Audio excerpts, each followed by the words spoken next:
Assalamualaikum warahmatullahi wabarakatuh. Kami dari kelompok B yang beranggotakan Siva Feptiani NIM 25, Nahal Firdaus Alatas NIM 33, saya sendiri Kesha Belva NIM 35, dan Kamila Nabila NIM 37.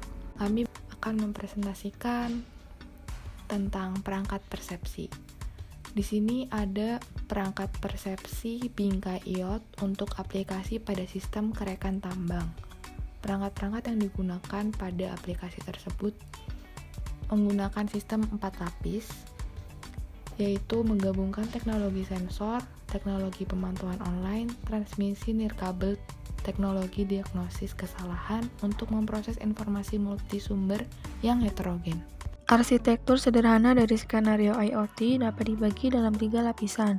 Yang pertama, lapisan persepsi yang terdiri dari lapisan fisik, sensor, dan parameter identitas keberadaan objek. Kemudian ada lapisan jaringan yang menyediakan konektivitas antar objek, perangkat jaringan, koneksi nirkabel atau kabel, sistem cloud, serta mentransmisikan dan juga memproses data. Yang terakhir ada lapisan aplikasi. Lapisan ini menyediakan aplikasi dan juga layanan untuk para pengguna. Kemudian saya akan menjelaskan mengenai perangkat dari file IoT. Yang pertama ada perangkat inisiasi. Perangkat ini mengambil tindakan efektif untuk memadamkan api. Perangkat yang kedua ada alarm kebakaran, di mana dapat memadamkan kebakaran tepat waktu dan bahkan lebih awal serta mengurangi kerugian. Kemudian perangkat yang ketiga adalah perangkat tambahan, yakni sebagai detektor kebakaran jumlah fisik, asap, panas, api, dan lain-lain. Microcontroller, yakni gabungan antara CPU, memori, dan I/O yang terintegrasi dengan bentuk IC atau bisa disebut chip tunggal. Microcontroller ini menggunakan perangkat lunak tertanam untuk melakukan semua operasi aritmatika logika.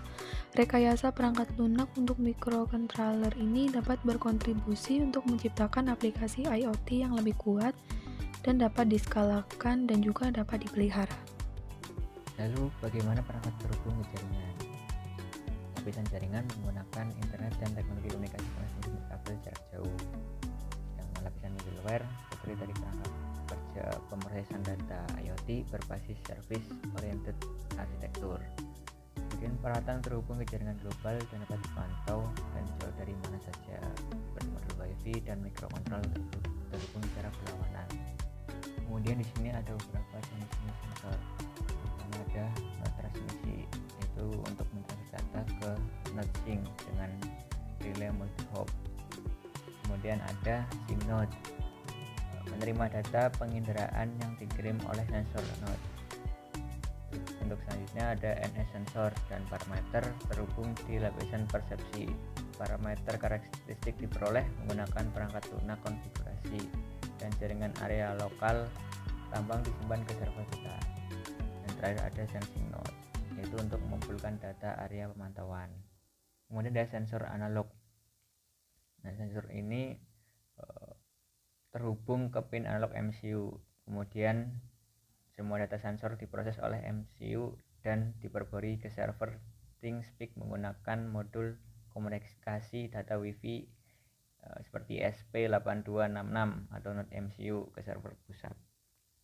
Aktuator merupakan sebuah peralatan mekanis untuk menggerakkan atau mengontrol sebuah mekanisme atau sistem. Aktuator diaktifkan dengan menggunakan lengan mekanis yang biasa digerakkan oleh motor listrik yang dikendalikan oleh media pengontrol otomatis yang terprogram diantaranya microcontroller. Aktuator adalah elemen yang mengkonversikan besaran listrik analog menjadi besaran lainnya. Misalnya kecepatan putaran dan merupakan perangkat elektromagnetik yang menghasilkan daya gerakan sehingga dapat menghasilkan gerakan pada robot. Arsitektur terdiri dari lapisan yang berbeda dan komponen arsitektur dapat didasarkan pada model Pola View Control Communication. Lapisan ini berinteraksi dengan komponen perangkat keras dan menyediakan abstraksi tingkat perangkat lunak yang mewakili logika bisnis dan elemen perangkat keras. Arsitektur mengintegrasikan persyaratan fungsional domain IoT seperti yang ditunjukkan di bawah ini. Sistem harus menangkap data dari sensor yang terhubung ke port analog atau digital.